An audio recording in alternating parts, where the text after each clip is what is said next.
Hello. Today I'm going to be ranking Lemon Demon albums, and the first album is Clown Circus, and I'm putting this at C. And before I go any further, and there are going to be some people that are already mad at me, this is just my opinion, so don't get offended. But anyways, Clown Circus, I feel like is just average in comparison to all the other Lemon Demon stuff. It's pretty average. There are some good songs in here. For the four last tracks are pretty good. Bowling Alley is also good. Don't Be Like the Sun and Lemon Demon, like the song, are good, but I feel like they're not great. Somnolence and Fire Motif are my favorite tracks. Fire Motif is my favorite just because of the distorted voice. I really like, or not really like, but I like the distorted voice. It's not amazing, which is why I'm putting it at C tier. But it is his first album, and also the mixing isn't great, but again, it's his first album, and he was really young when he made this, so I'll cut him some slack. Next is Live at the Haunted Candle Shop. This is a little bit below, just because I feel like I like the orchestral direction it's going in. In fact, some of it reminds me of Spirit Phone, but again, the mixing especially is a little bit worse in my opinion to Clown Circus, and Clown Circus wasn't mixed that well. But again, I'm cutting him some slack because again, this is his second album. He was really young when he made this, but again, in comparison to all the other Lemon Demon stuff, this is just a little bit below average to me, a tad bit below average. I feel like a lot of the songs on here could have been placed on Clown Circus. Yes, they were made after Clown Circus, but still, I still feel like a lot of them could have been placed on Clown Circus. Just like the theme. Also, because some of the songs just fit with Clown Circus. My favorite tracks are Hydroelectric Viking and Dance Like an Idiot. Dance Like an Idiot is my favorite, just because I feel like it's a huge jump in quality in comparison to the rest of the album. It's kind of jarring, in fact, but hey, it's still a decent album. I'm not like hating on it or anything. I'm just saying the mixing isn't great, but again, second album, what do you expect? And again, a lot of this is just kind of the same stuff, same beats from Clown Circus most of the time, except for Molden Mono and Fly Straight and Drop the Orange Wreck and Hydroelectric Viking. But I feel like a lot of the other tracks are just kind of the same beats that Clown Circus was having. So, sorry I didn't phrase that really well. But anyways, next album is Hip to the Java Bean.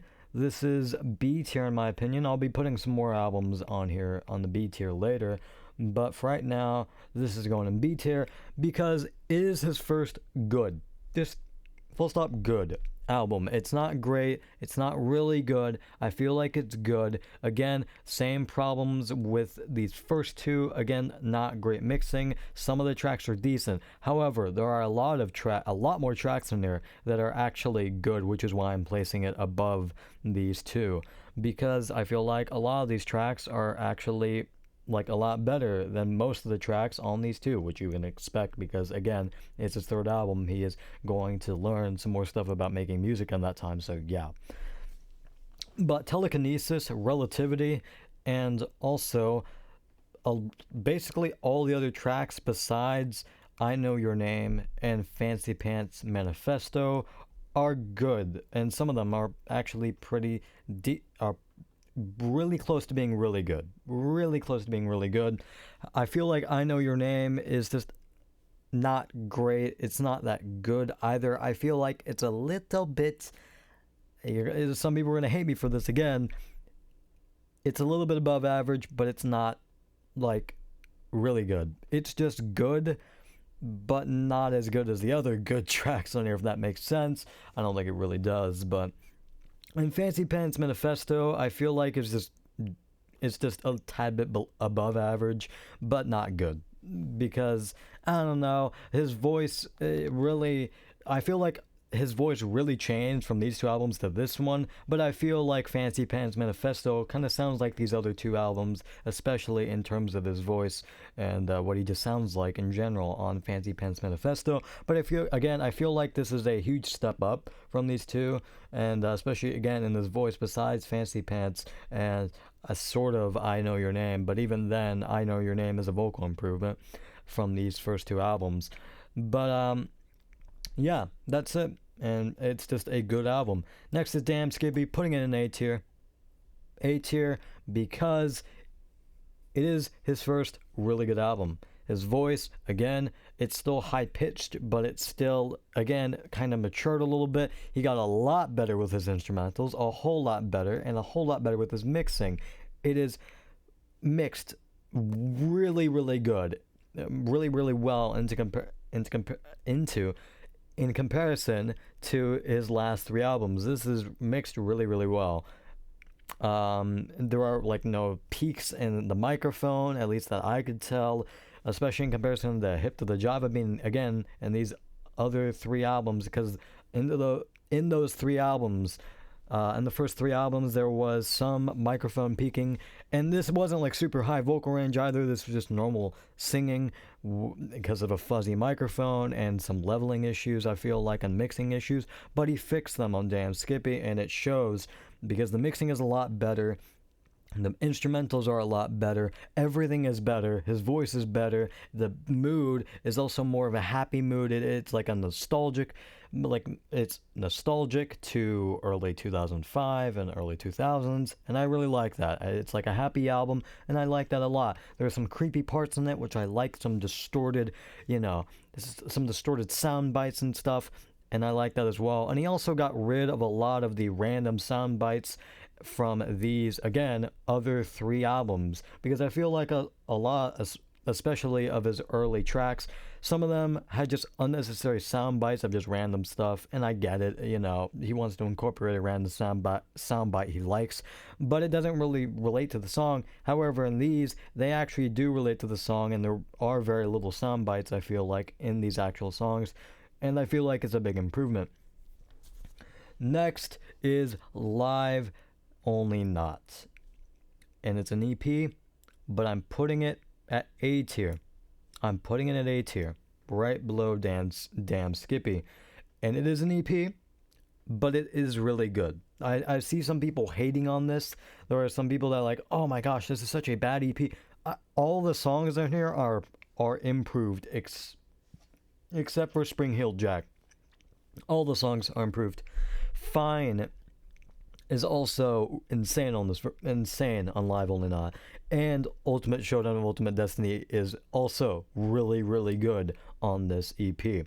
Again, improvements over all of the tracks besides, Spring Heeled Jack, just because there's not the strings that were in the original song, and some of the backing vocals were not some. I feel like all of the backing vocals weren't there, and I get why, because it's a piano song, but still, I feel like Spring Heeled Jack, the original version, was better, but that's the only song I actually feel is like worse in this version, in the Live Only Not EP, but all the rest are just better, in my opinion. Next is I Am Become Christmas. It's above Live Only Not, because the original songs, they aren't just remixes or just remasterings. It is, or not, these weren't remasters, these were remixes technically, but this wasn't an EP full of remixes. This was entirely original, and it is amazing. Really, not amazing, but really good.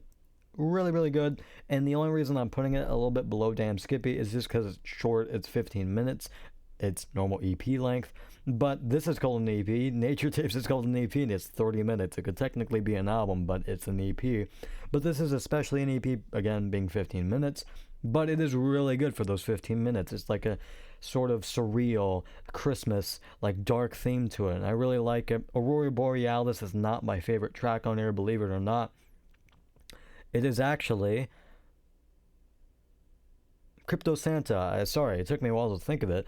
Crypto Santa or Christmas Won't Be Soon. It's tied between those two. Those are both really good songs. Aurora Borealis is just a little bit below, and Sad is my least favorite, but all the songs on this EP are good.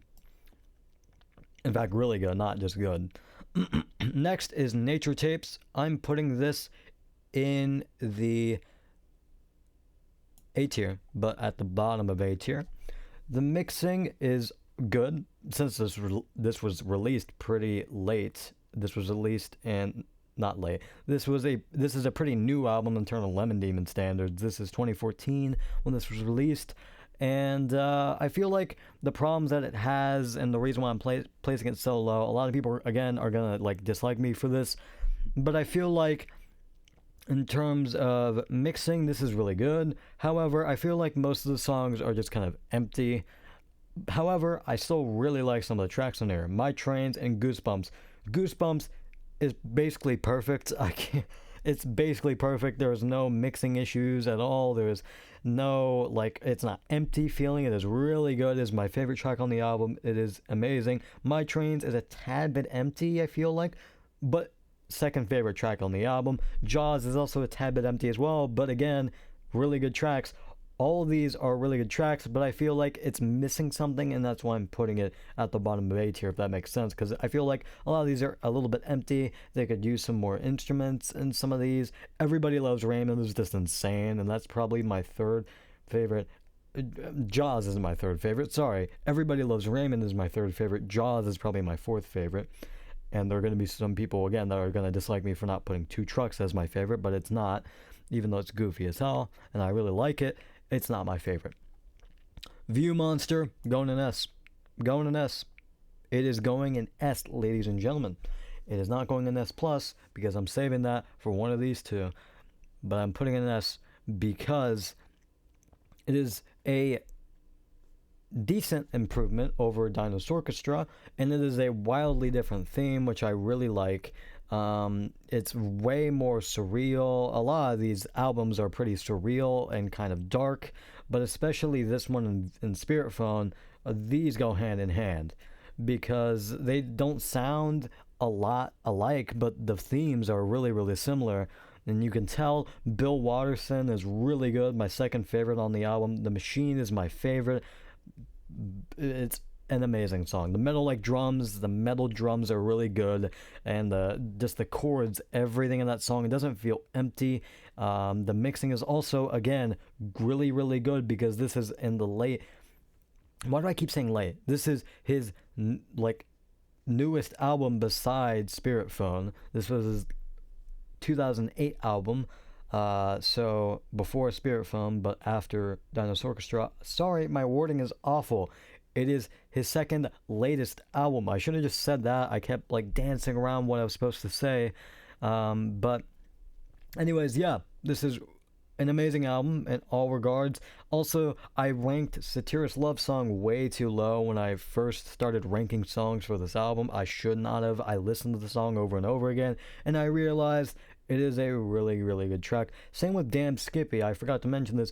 Dead Sea Monkeys, I feel a lot of people are saying it's a weak album start. I feel like it's really good. I really didn't like it when I, again, started the album and I listened to it for the first or second time. However, when I listened to it over and over and over again, it got way better. And it is a pretty strong start to Damn Skippy, and I just really didn't like it that much on my first listen. However, listening to it over and over again, I really like it. I really like Dead Sea Monkeys. And the Satyrus Love Song I also like. My least favorite is probably The Man in Stripes and Glasses. I've said this before because of the transition. If the transition wasn't there, basically flawless album.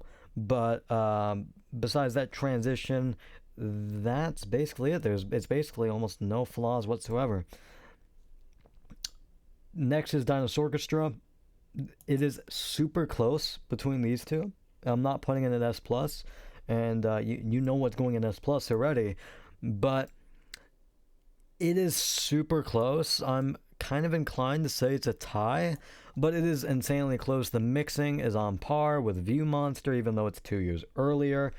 It is a lot more innocent, but it is still sad. It's not really dark, but it's just sad and but innocent, as I said.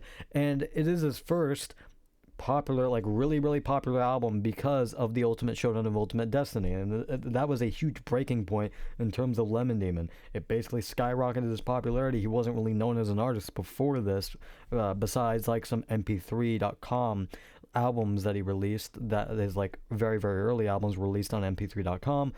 But this is when he actually started. Damn Skippy and Dinos Orchestra is when he really started to get attention, and especially from the Ultimate Showdown of Ultimate Destiny, which led people to listening to View Monster, and then which led to his most popular album, Spirit Phone, which is going in S+. There are going to be some people that disagree with this list entirely, and that's fine. Again, this is just my opinion. However, S+. There are no bad songs on this. I could say there are some weak songs, like for example, Being a Rock Star. It's a good song, but it's not that great in comparison to most of the other tracks. And Dinos Orchestra Part 2, I really like the goofy feel of it, but again, it's really, really short. Well, not again, but it is really, really short. And also, another track I'd have to say is, I don't know, I guess Stuck, but Stuck is also a really good song. So I don't know. There's not a whole lot of bad songs on these albums, which is why it's really hard to choose between, like, if I should tie it or not. I would say Dinos Orchestra is a tad bit lower than View Monster, but this is flawless. I would say that Spirit Phone has no bad songs. No Eyed Girl is my least favorite, but that is a really good track. Like, a really good track. And Man-Made Object used to be my least favorite, but again, now that I've listened to it over and over again, I realize it is a really good track as well. It is also a really, really good track. It's still probably my third least favorite on the album, but that's not saying a lot because all the tracks on this album are rather really good or insanely good. My favorite track is As Your Father, I Explicitly Forbid It, I Earn My Life, and You're at the Party. You're at the Party is my favorite Lemon Demon song ever. It is so good. I love the chaotic nature of this album. A lot of these albums are insanely chaotic, but this really captures the chaotic nature of all the albums combined, because this was all leading up to Spirit Phone. Maybe not these first three albums, but after Dinos Orchestra, this was all leading up to Spirit Phone, and he worked on this album ever since 2007 when he actually got the melody, when he started working on the melody for No Eyed Girl and Spiral Vance. This was all the way back in 2007, so this was before View Monsters. So after Dinos Orchestra, it was leading all up to Spirit Phone, and it was a huge payoff. This is an insane album. The distorted guitars are really, really nice to listen to, especially the synths as well. A lot of these songs have synths and guitars, so if you don't like that, you might not like this album. And but I do. I really like this album. It is my second favorite album behind The Wall by a little bit. But this is still insanely good. Best album in my opinion, because again, the mixing is also insanely good as well. He really improved his mixing on these last four albums. It is just an insane jump in quality, and especially on these, all of these albums above A tier and in A tier have really good mixing. And even his early albums didn't have awful mixing, it just wasn't as good as these final albums. And again, keep in mind, Lemon Demon is not doing this stuff for money. It might seem like it, but he didn't have a record label until he got picked up by Needle Juice Records, and that was after he released all these albums, and they were all just remasters. So he didn't release any records or any albums under Needle Juice. So he wasn't actually wanting a ton of money for these albums. He was just releasing this to have fun and just make music, and that's just, I really like that. I really like that he isn't like trying to get as much money from the fans as possible. No, he's not. He's doing this for fun, and you could tell this ever since from the beginning to the end of the albums, of all these albums. You could tell that he's just doing this for fun. Again, most of these albums are not very serious at all. Like, some of this might relate a tad bit to his personal life, but most of this is super satirical and just funny. And that's, again, what I find charming about Lemon Demon. This isn't super serious, and I hate that a lot of people are like, oh my gosh, a lot of these albums are just so bad when they're comparing it to like super serious albums. No, that's not what you're supposed to be comparing it to. You're supposed to compare it to other Lemon Demon albums, not just some other artist, like, for example, like a rap artist or something. No, don't compare it to them. Don't compare it, because it doesn't work. Because Again, this is all satirical. None of this is actually 100% serious. It all has some, so even like the most like serious songs, for example, I Earn My Life, have some funny meaning behind it, or just have some underlining funniness behind it. It is not just 100% serious. Especially the entire album is not 100% serious all the way through. There are some maybe kind of serious songs, but again, all of these are satirical in some sense. All these are meant to be funny in some way, or not to be meant to be taken seriously. And I feel like a lot of people are having that misconception that they are comparing it to other albums, or comparing it or to other albums that are not from Lemon Demon, and I feel like that just isn't what you should be doing. I feel like most people should just compare it to other Lemon Demon albums, because that's what these tier lists work best with. It doesn't really make sense to compare like Spirit Phone to a Tally Hall album, because even though they're similar artists, they both have different music, they both have different musical styles, and they both also just have a different sense of humor.